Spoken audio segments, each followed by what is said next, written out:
so proudly we hail, and the twilight's last gleaming, whose broad stripes and bright stars through the perilous fights. Oh, the ramparts we watched were so gallantly streaming, and the rockets rattling, the bombs bursting in air, gave proof through the night that our flag was still there. Oh, say just that star-spangled banner, yeah, wave o'er the land under the fray, and the home of the brave.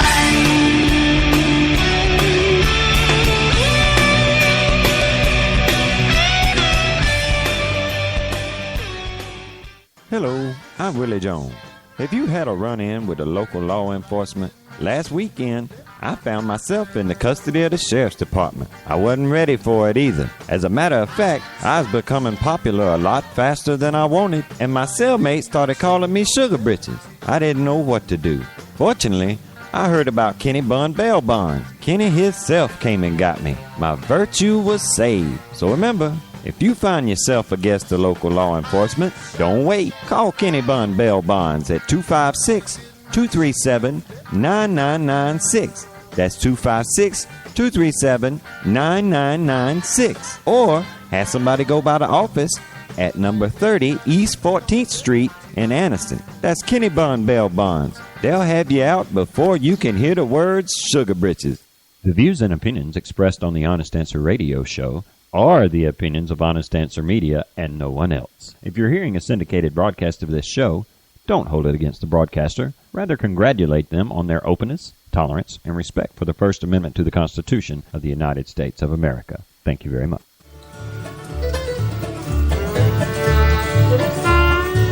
I heard about a man one day, he wasted not his time away. He prayed to God. He prayed to God every morning, noon and night. Cared not for things about trusted one who never fails. So Daniel prayed. Oh, Daniel prayed every morning, noon and night. Oh, Daniel served the living God while upon the He surface. tried, he prayed to God. He prayed to God every morning, noon and night. he cared not for the king's decree, but trusted God to set him free. Free, oh Daniel prayed. Oh, Daniel prayed every morning, noon and night.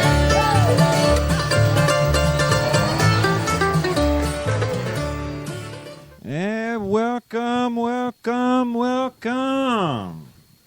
to Honest Answer Radio here on honestanswerradio.com, where we're kicking the mainstream media in the teeth every chance we get. If this is your first time listening to the show, well, I'm going to be the Marty half of your dynamic hosting duo this evening. And on the Tuesday evening edition of Honest Answer Radio, I will be the Casey half. And we are going to stick to our ongoing theme. It is time to pray for this country. And by the time we can prove it. Yeah, by the time we get through listening to some of the audio clips that I got lined up, you'll understand a little bit more where we're coming from. You know what? I predict that before the end of the show, when they listen to only half of them, they'll already be praying. Man, look, I was really pleased last week when we sort of changed up a wee bit on how we're doing things on the show. And we've decided that we're it's sort of like putting our money where our mouth is. We're not so much going by the old format where we start scouring the headlines and okay, we got this, and this. But more along the lines of we're actually praying and saying, burden my heart, God, with what do you think I need to bring up? What direction should we go? And while we may not have gotten the burning bush treatment or the, bombastic voice from heaven saying, this is what I want you to talk about, some things were made really obvious this afternoon, at least. I came to Casey earlier in the day and I was like, man, I'm stuck. I'm not really finding anything that's just jumping right out at me. Now, did I look dismayed? No, not at all. Not at all. Because, see, I had already been praying. I said, Lord, I don't know what to talk about. Because I spent, some time yesterday trying to, in advance, get ready for today. And was not finding much inspiration. So I just said, Lord, we don't know what to talk about. Just let us know. We're listening. Well, he did. He did. And it's funny how it works out. I was checking my Facebook page, and I hit the wrong button or clicked on the wrong thing, and it took me to my own home page or whatever, where it shows what I'm posting. And the first thing I saw was this heifer that I had shared this heifer's video yesterday, I think. You forgot. Useless heifer. This useless heifer. And it dawned on me. Y'all telling everybody to pray for this country. Give them a reason to pray for this country. Show them why they need to be praying for this country. Give them something to pray about, man. So with that, in like an hour, I had found every clip I needed. And then it was just a matter of getting them recorded and edited down for time. Please tell me you're not going to play that whole woman's... I could not play that whole thing because quite frankly, I can't sit through it. Now, if you're wondering what clip I'm referring to, after the show, just go to my Facebook page, Marty Rollins, my personal Facebook page, and just keep scrolling till you see this pink-haired heifer. With earrings in her lips. And her eye. Look, man, I'm going to let this audio clip speak for itself. Now, I only have 2.5 minutes of this 9-minute tirade. We may not make it through all 2.5 minutes. Oh, yes, we are. I had to sit through it. I had to sit through it. So, dadgummit, you're going to sit through it, too. Oh, no. All right. I'm going to let this one speak for itself. Take it away, pink-haired commie girl. Why I refuse to get a job. Takes up too much time. I don't want to deal with people. Really don't want to have a conversation with things.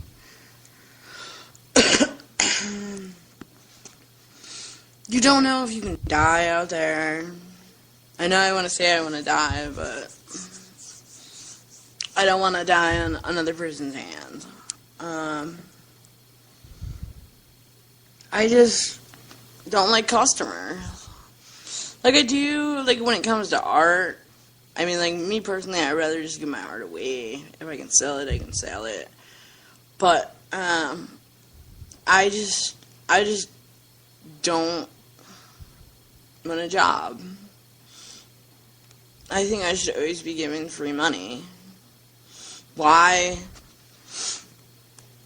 work for money? Like, why not just have fun and games? And that's what I'm all about. I really just want to be an artist. That's what I really want to do. I don't believe in working. The only place that I want to work at is Hot Topic. And I'm banned from working there. I tried getting my band undone, but I just don't know how to do it.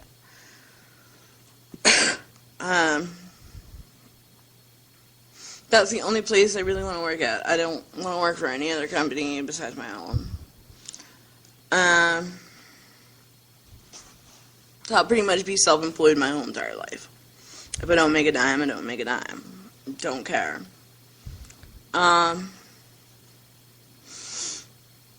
Personally, I'd rather my own TV show than getting paid for that than working. Because I'm an artist and I have so much fun.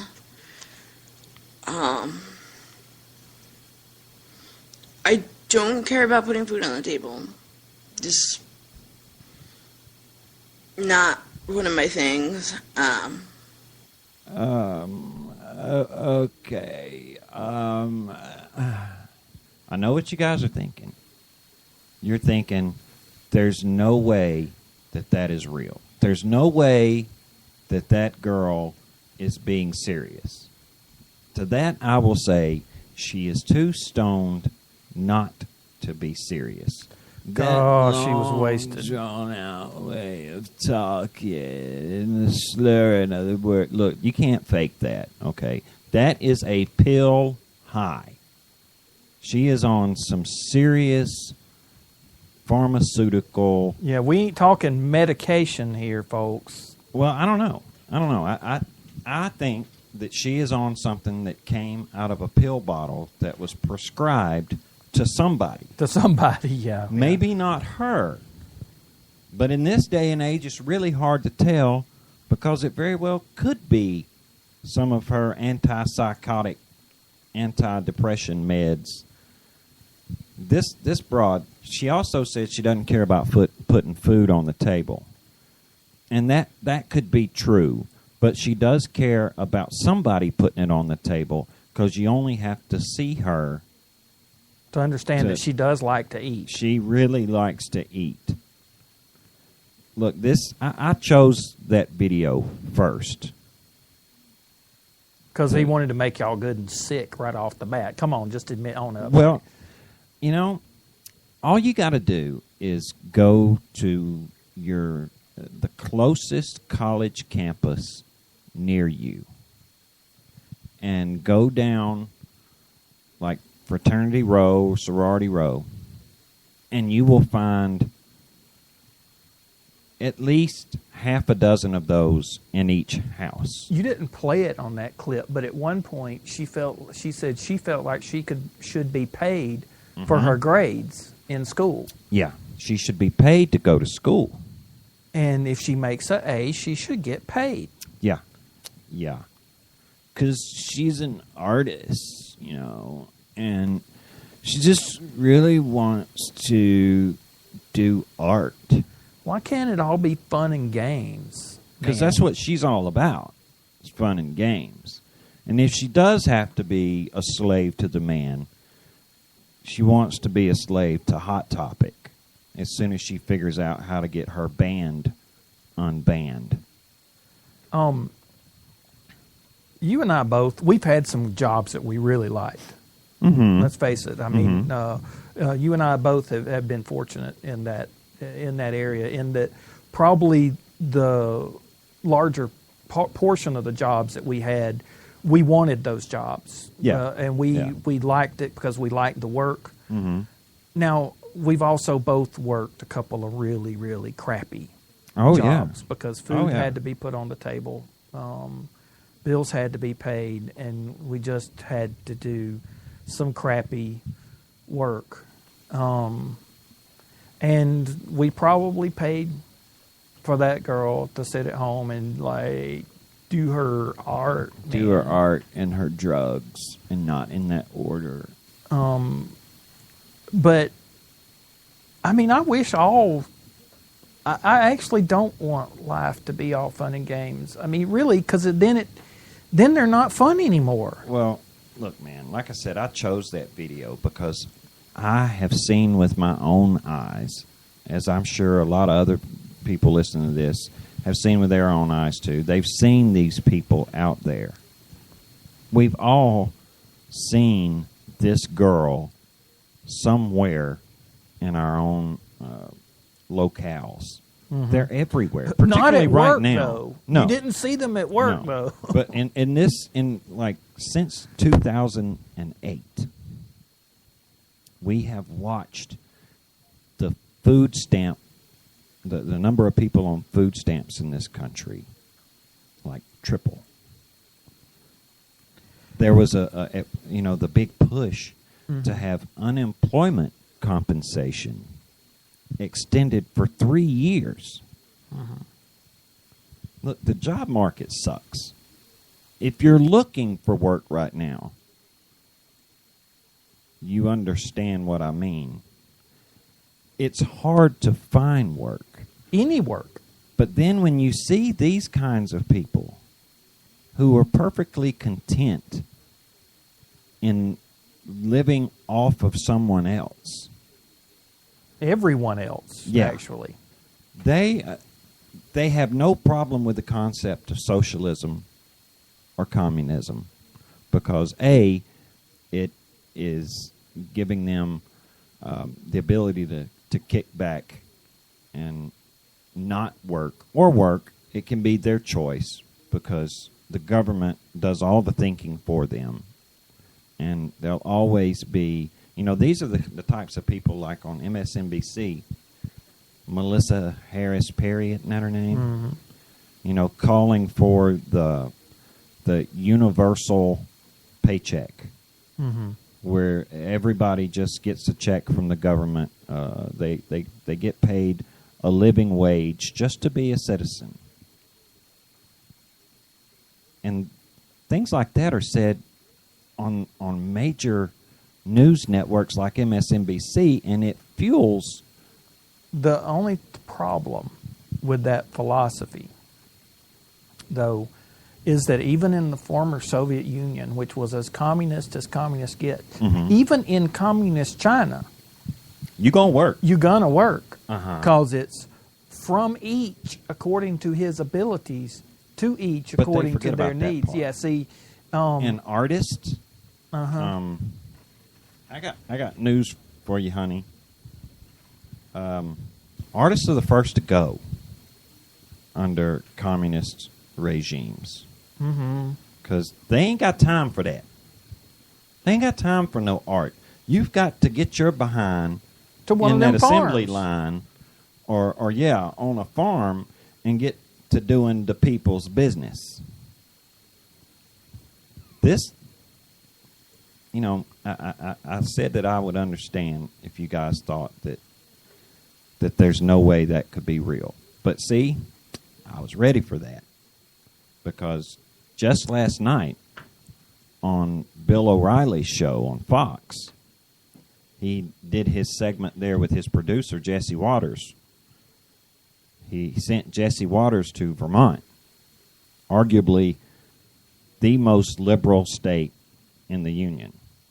Probably it ranks pretty high up Well, there. I'll say this. Their senator is Bernie Sanders, the only admitted socialist in the U.S. Senate. That should tell you something about the state of Vermont. Jesse Waters hit the streets there in Vermont. And this is what he came back with. You're going to love this. What's the general philosophy in Vermont? Laid back rednecks. I know a lot of people do a lot of hunting around here. What do they hunt? Mostly deer, moose, bear. Now, President Obama won overwhelmingly here by about 35 percentage points. You guys want to apologize? No. Vermont's a very liberal state. Why do you think that is? Do you know what liberal means? No. A little bit of an invasion on the southern border. Why hasn't the president done anything to stop it? I don't think there's really any harm in what's happening. Do you mind if I send my kids to your house and they can camp out in your front yard? I know there's a lot of trouble with that movie that's coming out. The North Korean dictator, whatever he is, being assassinated. Obama should do something about that. Okay, I got to hit pause on that. In case you're wondering what he's talking about, it's a comedy movie with Seth Rogen. Mm-hmm. This kid's taking that to be like He thinks it's a documentary. based on or based on a true story. Okay. Us young people have relatives that come from that state. Is Mexico a state? I consider it is because I've been to Mexico. Do you want a border? No, because then it shuts out fresh ideas. So does the apartment you live in have a door? Yes. Can I come over and live at your house for a few years? I'll have to ask my dad. I don't think he's going to let me. No, I don't think so either. So why are we letting all these people come across from Central America?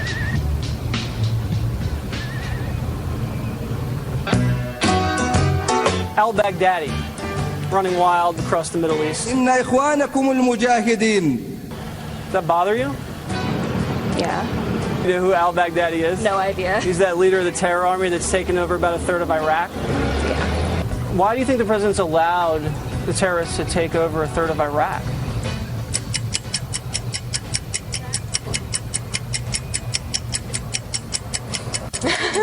Don't you think we should be killing terrorists over there so they don't hit us here? No. Why not? That's wrong. It's wrong to kill terrorists. It's wrong to kill anybody. Even terrorists? Yes. Remember 9/11? Yeah, but I don't think that was the Middle East. I feel like it was either some other foreign country or our own country. You think America caused 9/11? Oh, it's possible. How would you fight the war on terror? Let's be friends. Let's work together. You want to be friends with Al-Qaeda? I want the entire world to know that we're all connected. Are you related to Howard Dean? I don't think so. Osama bin Laden claimed credit for 9/11. You don't believe him? People can be paid to say just about anything. Did someone pay you to say this? No, I don't believe in money. How'd you get those sunglasses? My parents used to buy stuff for me. Oh, so your parents used money to buy those glasses? Yeah. All right. You ever watch Fox News Channel? I like how everything develops itself out after a while. I'm Waters. It's my world right here. Yeah. So, all right, can you explain on that metaphor or analogy? This is my world right here. Where to start? Where do we start there? Other than the guy that really thought Seth Rogen's movie was real. You know, granted, this was a comedy segment. And they do bring up that in that town where Jesse Waters was, it was Bennington College, I think. Yes. Which doesn't have grades. Mm-hmm. Or attendance. It's one of the largest liberal arts colleges in the United States, though. So, what are they learning, man? This is, remember the Green Mountain Boys from Vermont? I mean, it used to be like, you know. Look, Jesse Waters said that he held up a picture of Bernie Sanders and said, "Do you know who this is?" They didn't have a clue. You know, they were like, isn't that Boner guy? Thinking that it was John Boehner. You hear these him asking about the situation down there along our southern border. And the response is, I don't think we should have borders because, you know, it like stifles like new ideas. What? What are you smoking, kid? I mean, granted, Vermont has decriminalized weed, and that may have something to do with a couple of the responses that Waters got there. Well, let's talk about borders for a second. Because, he asked them, does your apartment have a door? Uh-huh. Why do people put doors on their homes? I mean, these same people who don't want borders, Or can I come stay at your house for a couple of years? Check out, to support this concept, go to truthrevolt.com and catch one of Bill Whittle's firewalls where he says, what world do you live in? Or where do you live, Mr. Zuckerberg? Because, Mark Zuckerberg of Facebook is down there, and he's getting big business involved in this. Yeah, he's got a whole movement going on right now with some of the major corporations, trying to put their money with Zuckerberg's money. And what exactly are they going to do with this money that they're, pooling to try to fund this whole amnesty, open borders idea? I guarantee you that Mark Zuckerberg has a fence around his property. Oh, you better believe it. You better believe a serious that he security has system. Armed security guards. Okay? He's not inviting these illegals to come up and live in his front yard. Mm-mm. Why don't those are dirty people? Marty, why don't we go up, find out where Mark Zuckerberg lives, and just go and just camp out on his lawn? Just pitch a tent right there on his lawn. Why don't we just walk into his house and raid his refrigerator? Well, I'm sure he'd be okay with that, and so would Harry Reid. Harry wouldn't have a problem with that at all. Nancy Pelosi, man, their houses are wide open. Yeah, just go sit in their front yard. Go in the house, take a nap in Nancy's bed. No. Well, that's not advisable. If there's ever a place that there should be a fence, should be around Nancy Pelosi's bed. No. That ain't even funny. Don't you ever say that again. I'm gonna have bad dreams. But Bill Whittle puts it very well. I do recommend checking that out. Or I think he's probably got it over on BillWhittle.com too. It's on YouTube. Granted, man, look, these first couple of clips, they are funny, and it is an example of a small demographic of our youth today, of people under 30. But I suspect you've got some clips of showing some grown-ups. I do. I wanted to lead off with the lighter side of things and get us nice and loosened up. But keep this in mind. While those were comedy segments, every one of the people that you heard was dead serious. They really, really meant every word. Oh, Big Mama pink-haired commie girl, she meant that. She meant that where she doesn't want to work. I encourage you to go and sit through 9 minutes of torture with her. And be sure to, if you don't want to sit through the whole thing, at least fast forward to the end and watch how she interacts with her mother. That should speak volumes, because she just starts dog cussing her mother because she won't find out who's playing a piano on a video for her. Good stuff. These kids on that little Waters World segment, man, little girls, and the guy with the Che Guevara T-shirt on. Oh, they're serious, all right?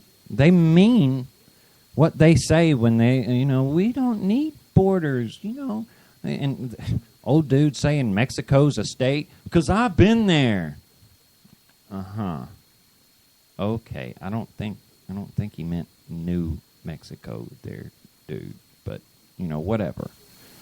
That is and I'm sure there's some young people that will hear this broadcast that are going to get sort of torqued off and say, "Wait just a minute, that ain't us." And thankfully, it's not. It's not everybody. That is a small minority of our youth, but they are. That's a typical college campus in this country, believe it or not. And now we've got to get to the part where we show you what happens when liberals grow up. Yeah. Now, this first clip, this isn't so much when about a liberal. There was a shooting in New Jersey. I think it was over the weekend, or it might have been Friday, of a rookie cop. Just been on the been out of the academy 6 months. A guy went into a Walgreens, but before all of this happened, he had told his friends, "Watch the news, because I'm going to be famous." He goes into a Walgreens. He punches a security guard in the face a few times, steals his gun. While the police are showing up for an armed robbery there, he's lying in wait. And he executes this young, I think the guy was only 23 years old.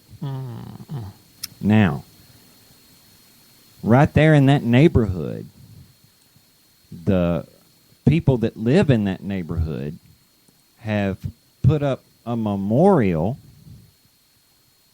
to the guy that killed the cop. Because he ended up dying in the... Yeah. And it said things like, "Thug in peace." Now, when the local news did their report on this, the reporter at the end of the clip, he sort of editorializes a little bit. And he's been fired for making this statement. But I'm going to play the newscast in its entirety so that we won't be accused of taking anything out of context. Listen to this and tell me that we don't need to pray for our country. Punched him before grabbing his gun. I also spoke with Campbell's wife, and her comments were nothing short of shocking. Oh no, he should have took more with him if that's the case. That's how I feel.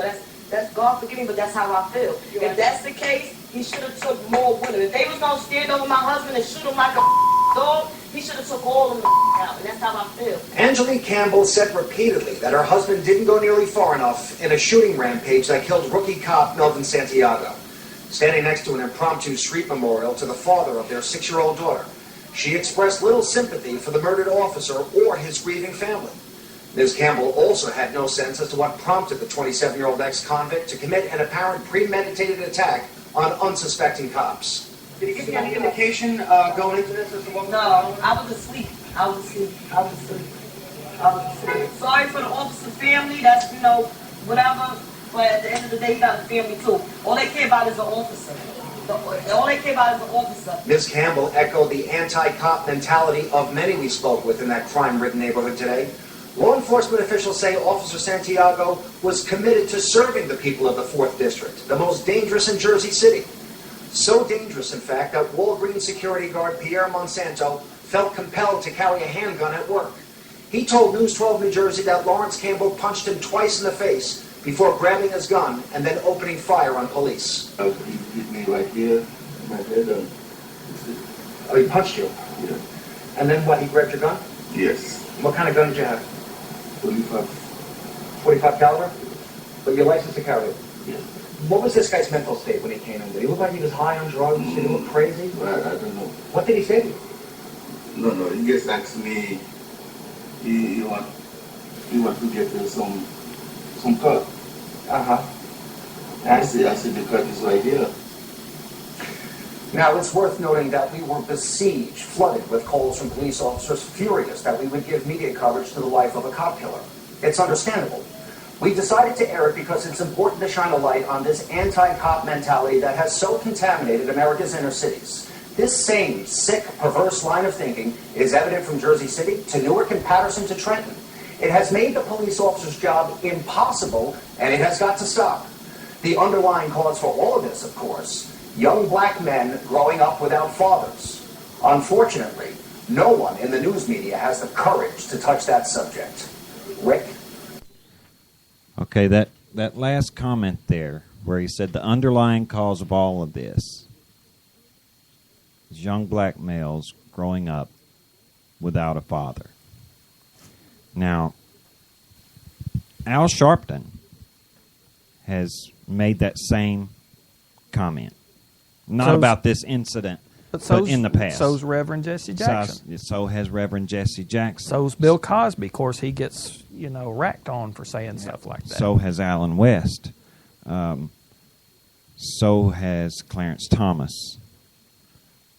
Many, many, many leaders in the black community have made this same statement. They weren't retaliated against, to the point that they lost any money or their livelihoods for it. But this guy did. And I'm assuming that he lost his job because he was a white guy making that comment. And he's been labeled, of course, a racist and a bigot for making that comment. Now, our Attorney General has said that America is a nation of cowards because we're unwilling to address issues about race in this country. Now, last I checked, race seems to be the main topic in this country on the news, particularly if you're saying you disagree with something that the Obama administration has done. But this guy is trying to say that, the press, the media, seems to be unwilling to address this. I think he was actually agreeing with Eric Holder in saying that there's an unwillingness to address these things.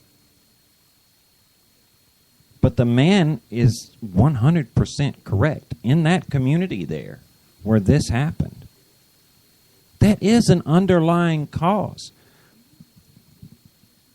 In the black community, there are, and look, I'm going by statistics and numbers here. There's an overwhelming majority of young black men growing up in households without a father present. And it does indeed lead to a lifestyle where drugs and gangs and violence is the only way they know how to live. Because they don't have that father figure in the home to tell them any different. And when they do have that father figure present in a lot of these neighborhoods, Daddy's doing the same thing. Thugging in peace. Yeah.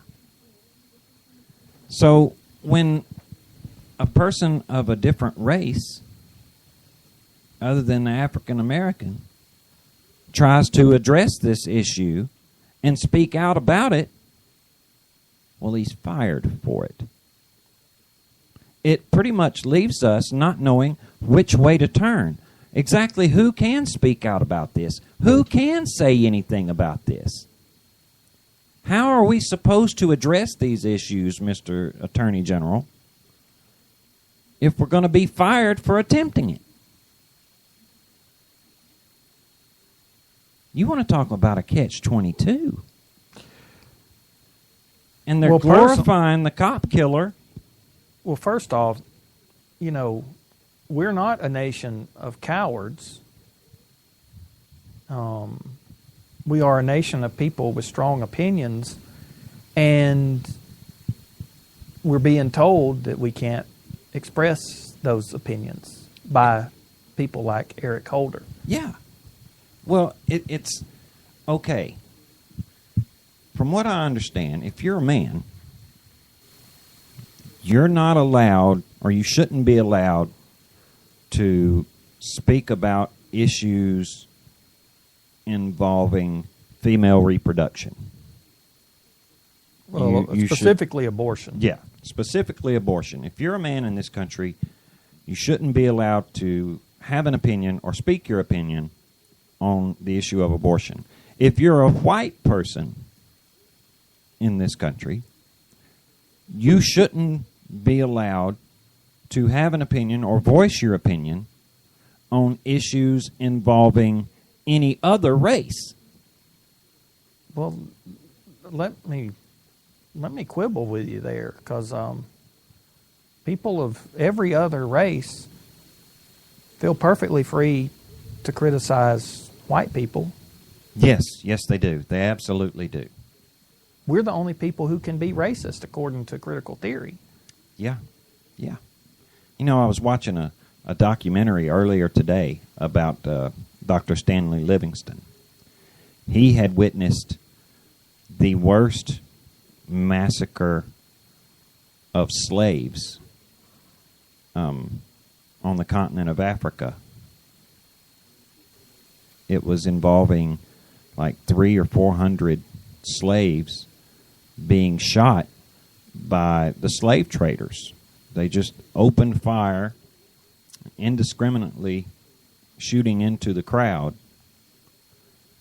And I mean, like, even if it's the bottom number, 300 slaves killed. Mm-hmm. And what never made the,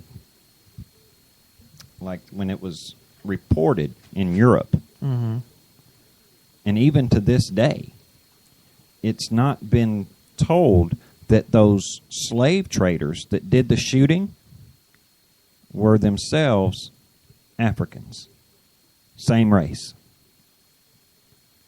When you hear about the slave traders, it's been made to, or it's been painted that those were white people.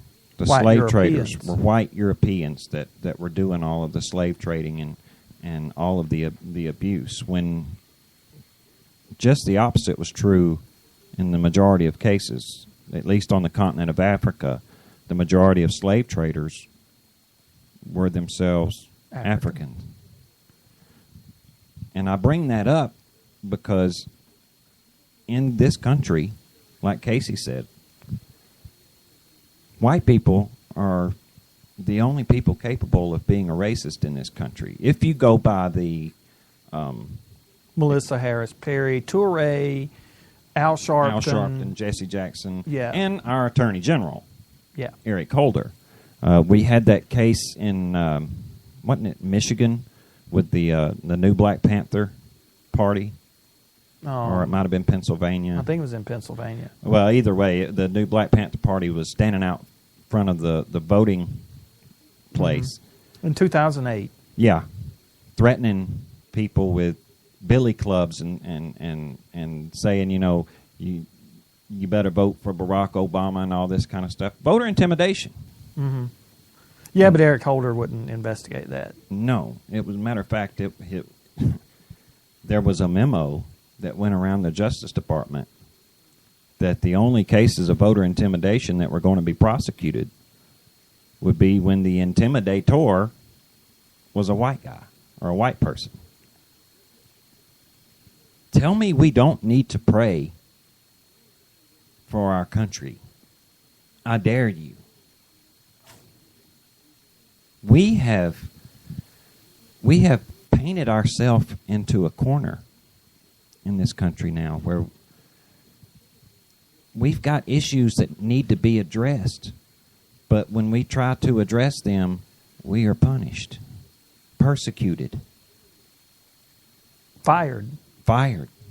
Our Tina was talking to me over the past few days about seeing on Facebook where one of the new tactics of the progressives and liberals, like if they see something that you put on Facebook and they don't like it, they'll say something like, well, I wonder how your employer would feel if they knew you were a racist. And calling employers from stuff they see on Facebook mm-hmm.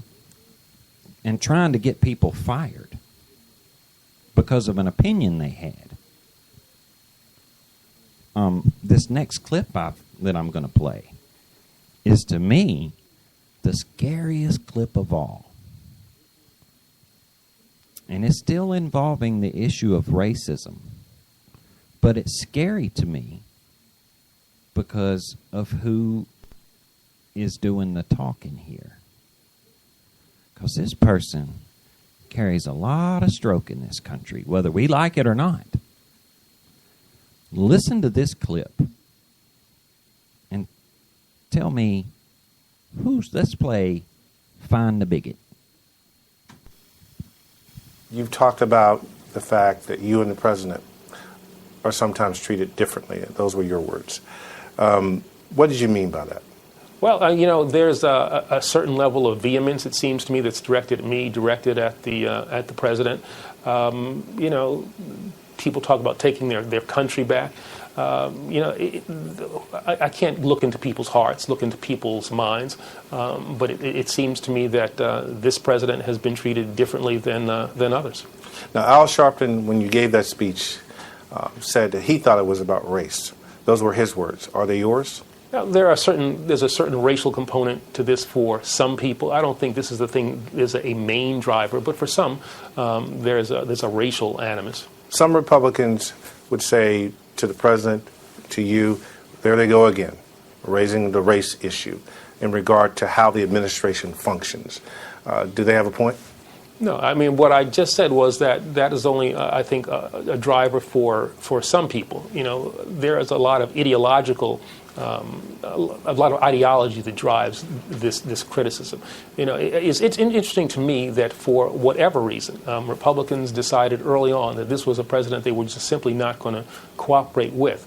And over the past 5.5 years, we have seen demonstrations of that, where the president has reached out his hand, offered compromises that have simply not been met as they have been in the past by a Republican Party willing to do the appropriate things. And when I say the Republican Party, I'd say a faction of the Republican Party, and I'd even go further than that. I'd say a faction of the House Republican caucus that has simply said we're not going to cooperate with the president. I want to get to voting rights. Republicans say over and over that this is about rooting out fraud. I think we first have to understand that this notion that there is widespread in-person voter fraud is simply belied by the facts. There's just no proof that shows that happening to any significant degree.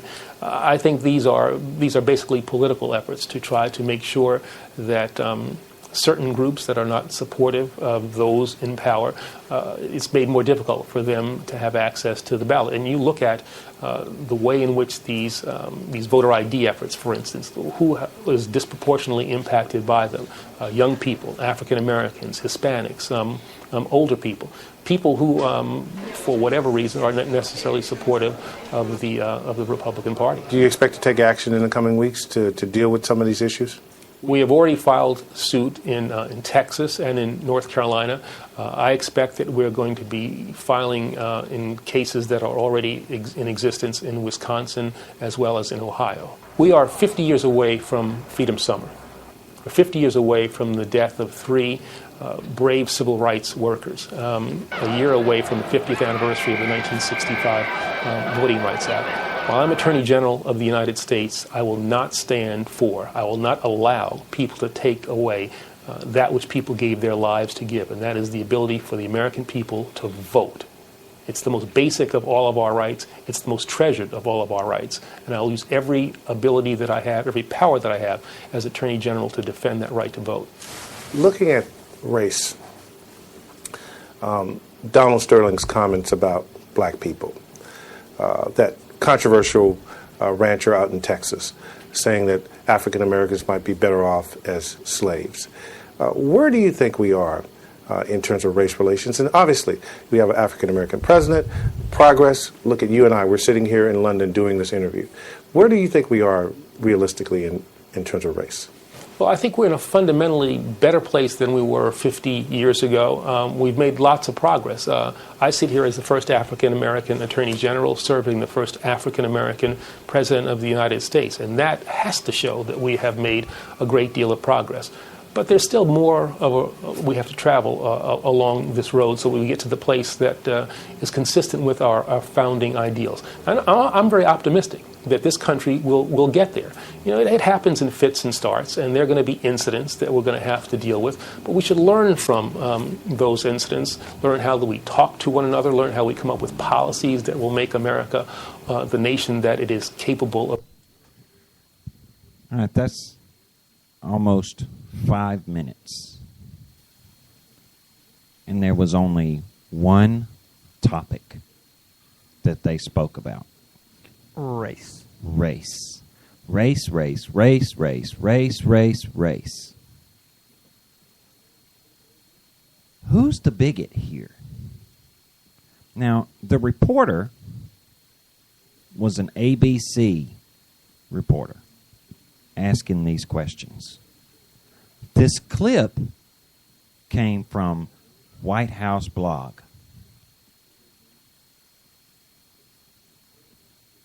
We're supposed to have open and honest discussions about race and race relations in this country. But how exactly are we supposed to do that without being labeled a racist at every turn? This reporter even admitted, I'm sure right about now they're saying, oh, here they go again with a race card. I wonder why, man.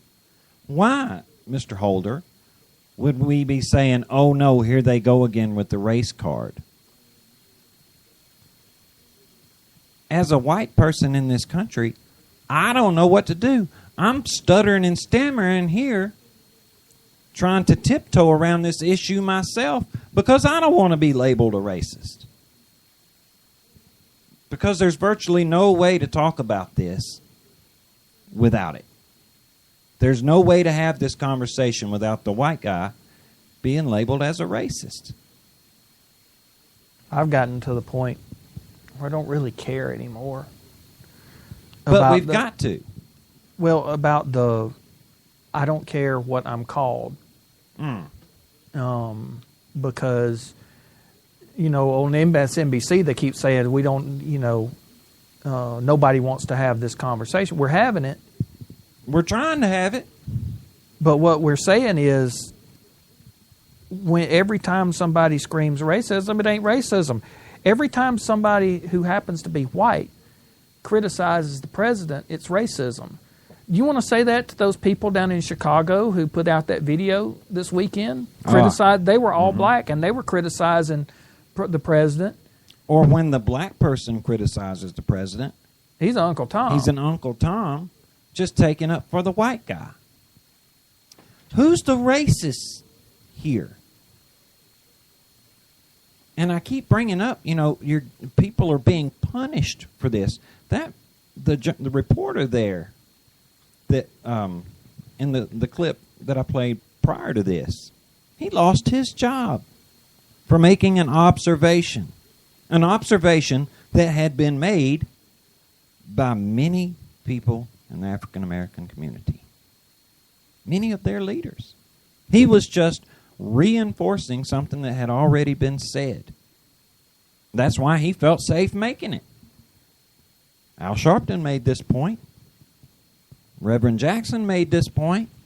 The president has made this point. Why won't the press make this point? That was his point.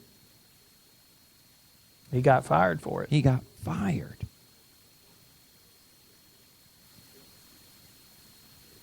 Now, at the end of this show here, you've heard these audio clips. Tell me this country doesn't need prayer. Sunday, this past Sunday, I stood before my church and I was asking my fellow Christians to join me in a prayer for our country. Because I'm afraid for it, man. Just listening to these few clips that I played tonight scares the britches off of me for my country. We're in a bad place. We're going down the wrong road. And as I stood before my church, and I'm looking out in the sanctuary there, I saw eyes rolling. And I'm asking people to pray for their country. You know, we've talked about this several times, me, Tina, and Casey. And it was very disheartening to me. Not like on a personal level, but to see that when someone was asking for prayer for this country, that whether it was directed at me or the topic, that's sad to me, man. That's really, really sad. The one remedy for all that ails this country stands right in front of our faces. And it's mocked, made fun of, ridiculed, belittled, overlooked. That is a very frightening prospect. Especially when we have it written in our own Bibles. 2 Chronicles chapter 7, verse 14. If my people, who are called by my name, will humble themselves and pray and seek my face and turn from their wicked ways, then I will hear from heaven. I will forgive their sins and I will heal their land. People, you've heard the audio. Now tell me we don't need to be praying and turning from our wicked ways. We are doing things all wrong on every front now.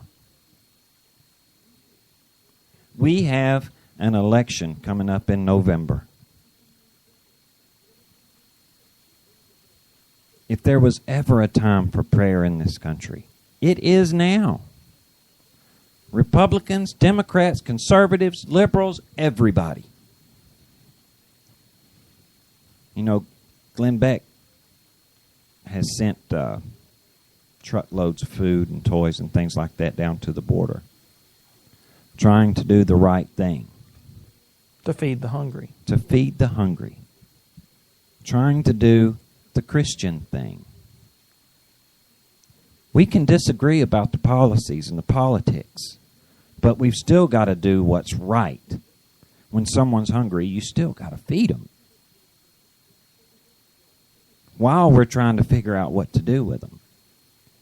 And he had raised like $1.9 million in just a few days. And he said that when he gets to the $2 million mark, then he's going to start working on the next project, which is to go to the Border Patrol agents and the sheriff's departments and the communities that are involved in all of this